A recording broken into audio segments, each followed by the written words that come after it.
Assalamualaikum warahmatullahi wabarakatuh.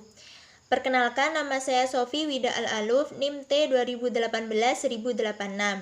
Di sini saya akan menjelaskan pengertian dari Sigmund Freud, agama sebagai ilusi, kedua pendekatan Freud terhadap kepribadian, dan yang ketiga pemahaman Freud tentang agama.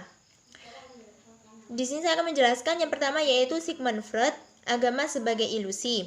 Nah, Sigmund Freud ini dari bayi sama kedua orang tuanya itu sudah diboyong ke Wina, Australia. Nah, di sana dari muda Sigmund Freud ini dididik untuk menjadi dokter. Di sana Sigmund Freud ini mengambil spesialis penyakit dalam. Nah, dari pengalamannya tersebut, Sigmund Freud ini telah menangani seorang pasien wanita yang mempunyai penyakit histeria. Nah, dari pengalamannya tersebut, Sigmund Freud ini telah menemukan metode untuk menangani pasiennya tersebut. Nah, metode ini disebut dengan katarsis. Metode katarsis ini melampiaskan keluar apa yang terkandung dalam hati. Lewat metode katarsis itu, hubungan dan motivasi secara sistematis dibawa ke tingkat kesadaran dan dengan demikian kemampuan manusia digerakkan untuk menilai, memutuskan, dan mengubah jalan pikiran, motivasi, dan perilakunya. Kemudian saya akan menjelaskan tentang pendekatan Freud terhadap kepribadian. Di sini, pendekatan Freud terhadap kepribadian ini dibedakan menjadi dua, yaitu psikoanalisis lahir dan psikoanalisis klasik. Nah, psikoanalisis lahir ini nanti akan dibagi menjadi 3 gagasan penemuan dari Freud tersebut. Nah, psikoanalisis lahir ini yaitu metode penanganan atau perawatan penyakit mental bukan sebagai teori kepribadian.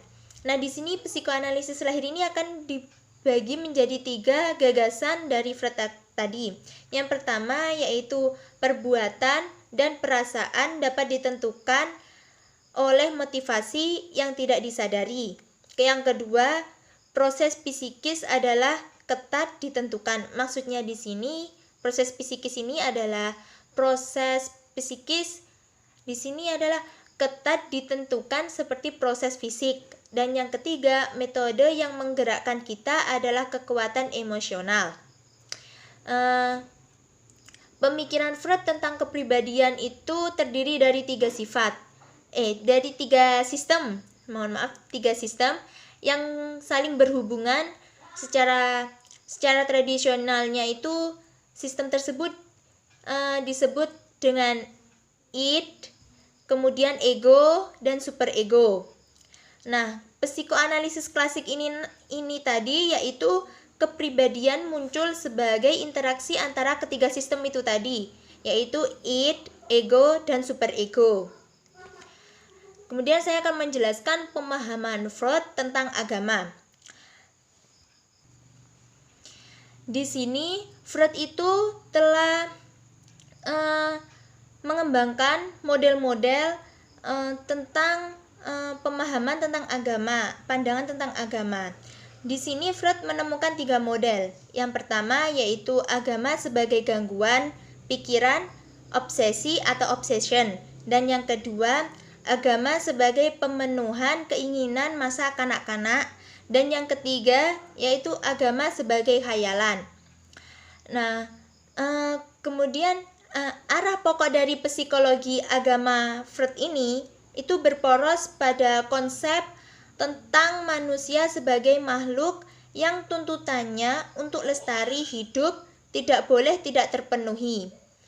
Nah, dari pemahaman tadi itu, bagi Freud sendiri itu, agama itu sebagai khayalan, harus dan akan bertahan hidup sebagai alat yang berguna dalam proses pertumbuhan kepribadian manusia.